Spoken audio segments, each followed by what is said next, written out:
Hello everyone, this is StrawberryShorty here with my recap and commentary of Interview with a Vampire, episode 13, Like the Light by Which God Made the World Before He Made Light. Wow, this is a long episode title, and I'm sorry if you can hear my fan in the background, it is just too humid to record without it. Anyway, last episode focused on Daniel's past with Louis and Armand, so let's see if they confront him over what they've remembered. I bet they don't. To start with, Daniel is dining with Rashid, who still just can't catch a break. Daniel wants to know how he got some tapes, and he's maybe referring to the ones from the very first episode.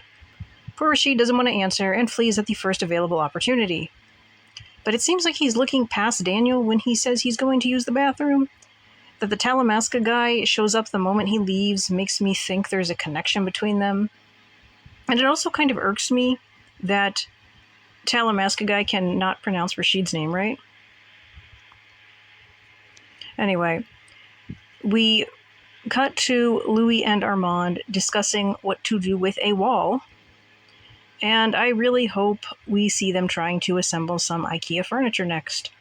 Seriously though, do you think being a vampire would make doing that any easier? Anyway, Daniel wants to know more about the Talamasca, and is apparently the one who called that man who is allegedly Raglan James there. He seems to want their protection, and we learn the Talamasca is really bad at keeping their assets alive. What great job security. At least Daniel isn't giving up on the book. That courage is what I like about him. RJ tells him that he should fear Louis over Armand, and ever since seeing that in the previews, I've believed it's a good point. If Armand kills you, it will be because he chooses to. Louis is likely to just snap and kill you, then regret it afterwards. That being said, I would rather be alone with Louis than Armand. The boys fight more about the wall, and the Talamasca dude wants to help Daniel publish his book in exchange for him working in certain questions to the interview. RJ seems impressed by Daniel and thinks he would be running the Talamasca if he swapped bodies with him. This left me torn between thinking about the body thief book and remembering that Daniel's body is actually very sick, so that wouldn't be great at all. Rashid returns to take Daniel back, and Daniel confirms what I suspected. Rashid's a member of the Talamasca. How do Louis and especially Armand not know? Also, Rashid thinks that Daniel should have just thrown the tapes away if he wanted to stay alive. That's actually a pretty good point.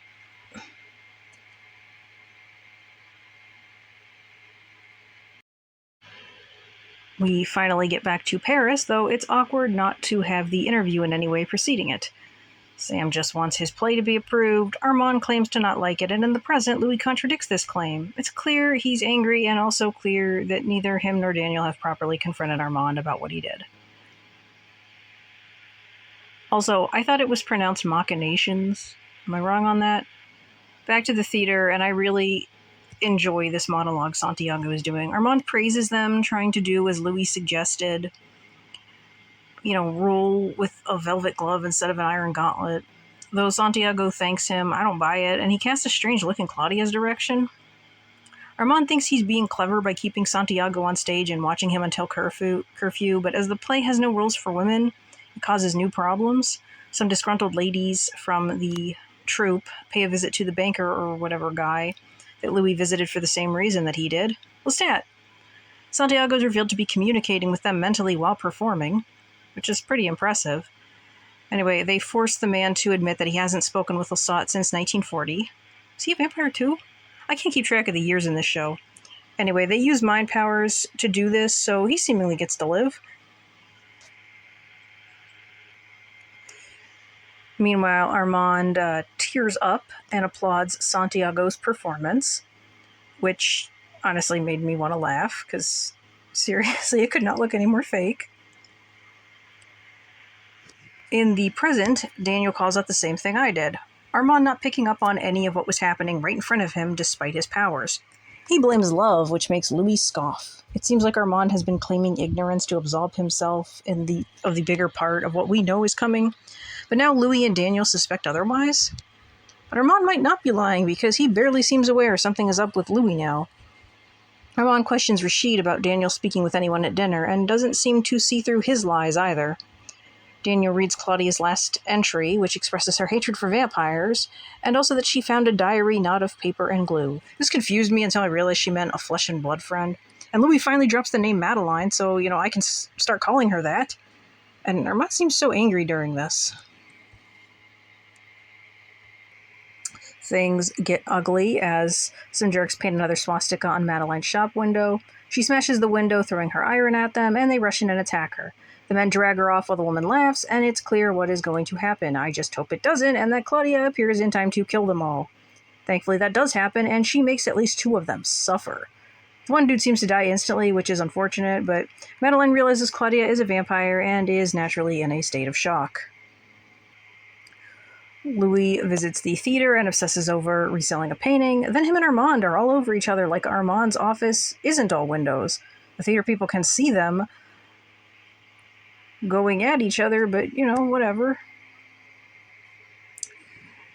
Madeline and Claudia, meanwhile, are chatting in the latter's apartment. And then Louis comes along and acts like a jerk, threatening Madeline. Claudia was apparently supposed to run her out of town, like she doesn't have enough problems in her life. Claudia doesn't back down, and neither does Madeline. They confirm they're not romantic. Yet. Claudia confesses she's tired of being a third, and she wants to pick someone for herself. Louis sits down to talk, but is hesitant to turn Madeline. Claudia doesn't want him to, because she doesn't want her to have Lestat's blood. She wants him to ask Armand, and they use freeing him from the burden of Claudia as an excuse. Armand continues to not know what he wants. He doesn't want to lead the coven, but won't just give it to Santiago. I firmly believe he dislikes Claudia and wants her away from Louis, yet he's resisting the chance to get rid of her. He goes to talk with Madeline privately, asking if she'd truly like to be one of them. She doesn't, she just wants to be with Claudia. And she tells him he can F himself. I like her, and I just want her to be happy, and I know it's almost certainly not going to happen. Claudia and Louis chat, and she wants to know if he meant what he said about her being a burden he'll be free of if Armand changes Madeline. Is the French word for beliefs crayons? Because Armand says that when we cut back to them, Madeline has perfect answers for all his questions, but when we return to the present, we learn that, once again in typical Armand fashion, he refused to turn her. Comes out that Armand's reason is that he had never made a vampire before, and apparently still hasn't. He finds the idea repulsive. We get more Santiago performing, though he makes a gross comment involving Louis and a hamster that I will spare you from. He ends up speaking against Armand rather brazenly, but Sam doesn't back him up. There's arguing, and Santiago flies off. Mentally, he compliments Sam on his play and apologizes for what he said out loud. And we learn Sam is in on it too. Maybe we can have Santiago turn Madeline, though he might just get her killed the way things are going. In the present, thing's buffering again. Sorry if there's any buffering. I have no other way to record but this, unfortunately. Anyway. In the present, Armand seems upset. It's revealed strange crimes started happening, carried out by the theater troupe. Louis, with Armand, reveals he plans to turn Madeline himself, and Armand dislikes that he's being made an accomplice. He claims he can't keep his mind closed anymore. Armand refuses to be there, seeming weaker than normal, promises to keep them from being disturbed. Armand gets a strange look on his face as Louis walks off, though. In the dress shop, they make a big show of Madeline becoming a vampire and turning it into a beautiful moment. Louis honestly seems more terrified than Madeline, and Claudia drinks from her too at her request, which seems like it could mess the timing up. We see parts of Madeline's life, some of which is horrifying. Her happy childhood was taken away by the death of her family, and she was dragged into a mob and had her hair cut off after what happened with the soldier. I'm surprised she wasn't killed then, honestly. It was awful to watch. The literal bright side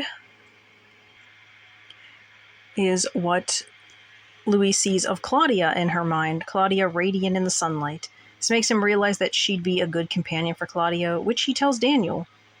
Louis turns her without regrets. He then sits on a chair and lets himself bleed all over the floor for some reason. Armand walks in, and Louis confirms it was successful.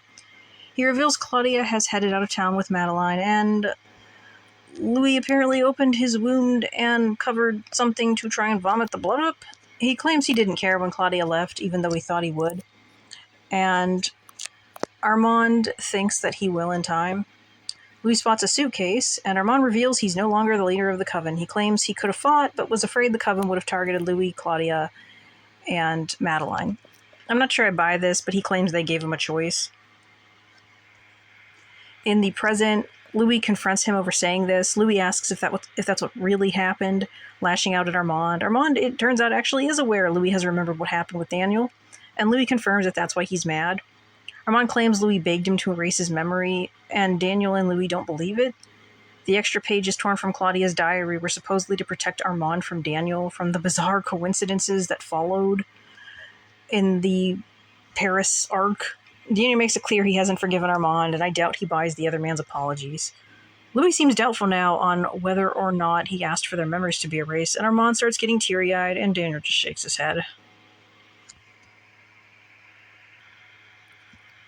Even though Madeline and Claudia left town, we see them eating dinner with Armand and Louis. This seems like a bad idea. I can only hope they're nowhere near the Coven, as would be smart, but you know they are close enough. I would be on a ship to America. Armand smiles in a way that is not a smile. They're not in Paris, at least, but Madeline and Claudia plan to head to London. Things get weird between Louis and Madeline while Claudia apologizes for all the trouble she caused Armand. Madeline reveals she can't read Louis' mind, but she can feel him. She confirms that Louis feels love for Claudia, and Armand loves Louis. Armand is still fake smiling. Armand steps outside with that same weird smile on his face, and Santiago comes strolling up. Time in the restaurant has stopped for everyone but Claudia and Louis seems worried, no doubt as he realizes Armand is responsible. It's actually pretty freaky. The theater crowd swarms their table, and they are all taken. In the present, an upset Louis repeats how Armand was given a choice, and he chose. Really not sure how this all becomes Armand not being directly involved, because he's looking pretty directly involved. At the theater, a play called Trial is being shown. Santiago tells the audience they're dealing with vampire affairs today, and we learn this is a daytime performance. I actually failed to realize that, despite the sign for the play being shown in the sunlight. Yeah, I don't like where this is headed. Louis, Claudia, and Madeline are revealed to be seated on stage, and Louis looks pretty beaten up. Their crimes are read, but we don't get to hear most of them, as someone goes below the stage to tell Lestat it is almost time for his appearance. We couldn't have an episode with no Lestat, of course. The episode ends there, and is the next one the last of this season? I'm still holding out hope for a curveball, but it seems unlikely. What about you guys? Do you hope that they'll more or less stick to the book, or what? Let me know in the comments. Thank you so much for watching, and I'll catch you next time. Bye!